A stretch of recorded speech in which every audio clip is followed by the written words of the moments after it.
మొదట పెద్ద మహాధర్నా ఒకటి ఖమ్మం పట్టణంలో చేసి ఆ తర్వాత మరి అక్కడికక్కడే నిర్ణయం తీసుకొని నిరవధిక నిరాహార దీక్ష చేపట్టాలి అని చెప్పి అక్కడ మొదలు పెట్టడం జరిగింది. మరి అక్కడ ఎక్కడైతే బాధితులు ఉన్నారో అదే చోట అదే అంబేద్కర్ హాల్లో కూర్చొని దీక్ష ప్రారంభించడం.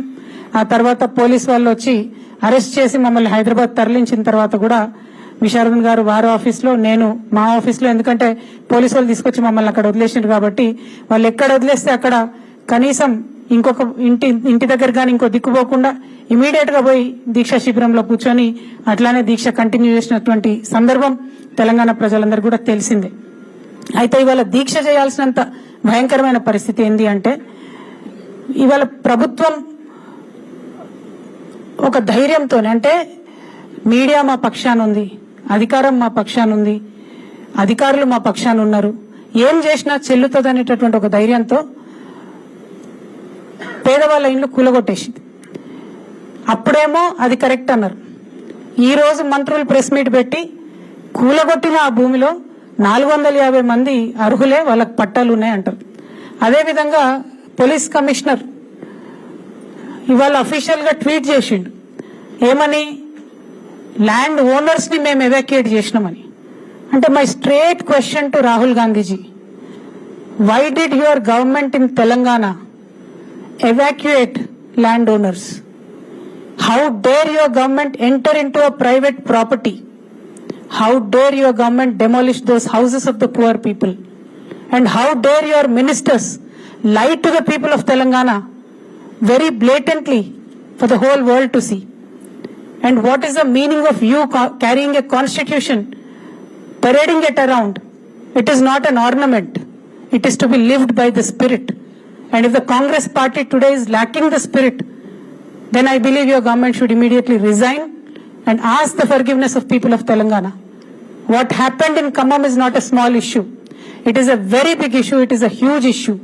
And if you are not going to reprimand your government very seriously on this, and if you are not going to give us confidence to the people of Telangana that the constitution that you carry has some bearing and meaning on your conscious self, then you will see many more incidents like this in Telangana. Unfortunately, you are dependent on this government. We understand that. But this is not the way to treat the people of Telangana. Telangana prajalu మామూలు ప్రజలు గారు. మీరు ప్రజా పాలన అని చెప్పి ఇప్పుడు మీరు చేస్తున్నటువంటి ప్రజా వేదన రోదన అందరూ కూడా గమనిస్తున్నారు. ఇంత తీవ్రంగా మేము ఈ నిర్ణయం దీక్ష తీసుకోవడానికి ఏంటంటే ఖమ్మంలో ఇవాళ ప్రభుత్వాన్ని విడిచిపెట్టి బాజాప్తా ల్యాండ్ ఓనర్స్ కూడా మేము బీకి బయటేస్తాం, మీరేం చేసుకుంటారో చేసుకోండి అనే ధైర్యం గవర్నమెంట్ కి ఇస్తే రేపు ఇదే పని నిజామాబాద్ లో అవుతుంది, ఇదే పని మహబూబ్నగర్ లో అవుతుంది, ఇదే పని అంతటా అవుతుంది.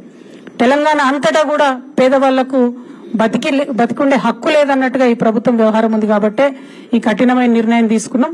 దాంతో ప్రభుత్వం దిగి వచ్చింది.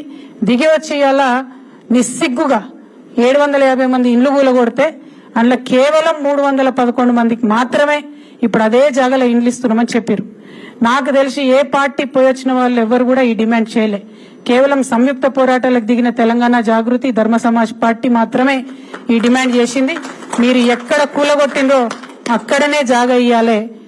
మీరు జాగా కాదు, ఇల్లు గుంజుకున్నారు, వాళ్ళది ఇల్లు కట్టియాలన్నాం. ఇవాళ బట్టి విక్రమార్క గారు చెప్తున్నారు రేపు జాగా ఇస్తారంట, డిసెంబర్ 9 నాడు ముఖ్యమంత్రి గారు వచ్చి గృహప్రవేశం చేపిస్తారట. ఒకటే క్వశ్చన్ అడుగుతా ఉన్నా నేను, మీరు ఏదైతే ఇవాళ టోకెన్లు ఇచ్చిండ్రో అది ఎందుకు కూడా వన్కిరాని కాగితం, ఆ కాగితం నేను చూసిన. మీరు అక్కడ లేఅవుట్ చేసి physical position of the property పంచనామా చేసి ఇచ్చేంత వరకు కూడా అది ఎందుకు పనికిరాని టోకెన్ గానే ఉంటది. కాబట్టి ప్రభుత్వాన్ని నేను డిమాండ్ చేస్తున్నా, మళ్ళా మీరేదో కాలాన్ని వెల్లబుచ్చి మసిబూసి మారేడుకాయ చేసి వీళ్ళనేదో పక్కదోవ పట్టిద్దాం అనుకుంటే చూస్తూ ఊరుకునేది లేదు. ఫిజికల్ గా అక్కడి ప్రజలకు లేఅవుట్ చేసి ఇగో నీ జాగా గిది, ఇగో నీ జాగా గిది అని తీసుకుపోయి ప్రతి కుటుంబానికి చూపియాలి. ఇక్కడ ఇంకొకటి విషయం ఉంది, ఆ పేదవాళ్ళైనా సరే వాళ్ళ జీవితాంతం కూడబెట్టుకున్నటువంటి డబ్బులతోని కొంతమంది 5 లక్షలతో ఇల్లు కట్టుకున్నారు, కొంతమంది 10 లక్షలతో ఇల్లు కట్టుకున్నారు, ఇంకొంతమంది 30 లక్షలతో ఇల్లు కట్టుకున్నారు. మరి ఇలా మొత్తం నేలమట్టం చేసిరు. మీరు అందరికీ 5 లక్షలు ఇస్తామంటున్నారు ఇందిరమ్మ ఇండ్ల కింద. అది కూడా క్లారిటీగా చెప్తలేరు, మీకు మనసు వస్తలేదు. ఓన్లీ ఇలా టోకెన్స్ ఇచ్చినాం, ఇంకొక 100 మందికి బయట వేరే ఊర్లలో ఇచ్చినామని చెప్తున్నారు. సో ఇదంతా ఇష్యూని మీరు కాంప్లికేట్ చేస్తూ కూలగొట్టిన 750 మందిలో ఒక 50% మందికి మాత్రం మీరు చెప్పేటటువంటి న్యాయం జరుగుతున్నది. కానీ అది సంపూర్ణ న్యాయమా కాదా, అది ఆ బాధితులకు సమ్మతమా కాదా అనేటటువంటి విషయాన్ని కూడా మేము మళ్ళీ సంయుక్తంగా జస్టిస్ ఈశ్వరయ్య గారి ఆధ్వర్యంలో ఖచ్చితంగా ఒక ఫ్యాక్ట్ ఫైండింగ్ కమిటీ లాగా, ఒక నిజ నిర్ధారణ కమిటీ లాగా మళ్ళీ ఒక డేట్ మీడియా పరంగా ప్రకటించి ఖమ్మం వెళ్తాం, బాధితులతో ఇంటరాక్ట్ అవుతాం, వాళ్ళకి అక్కడ సంపూర్ణ న్యాయం జరిగిందనే విశ్వాసం ఉంటే మాత్రమే మొత్తం దీనికి ఒప్పుకుంటాం.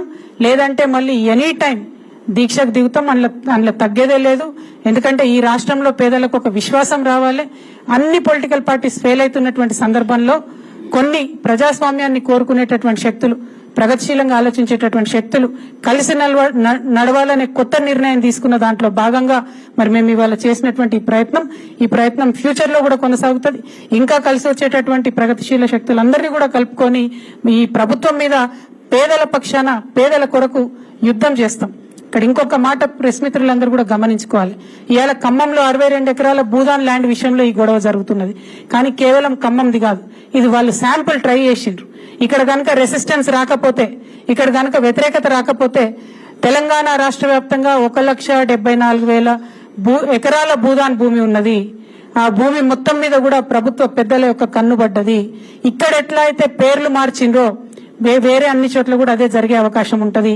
కాబట్టి 1,74,000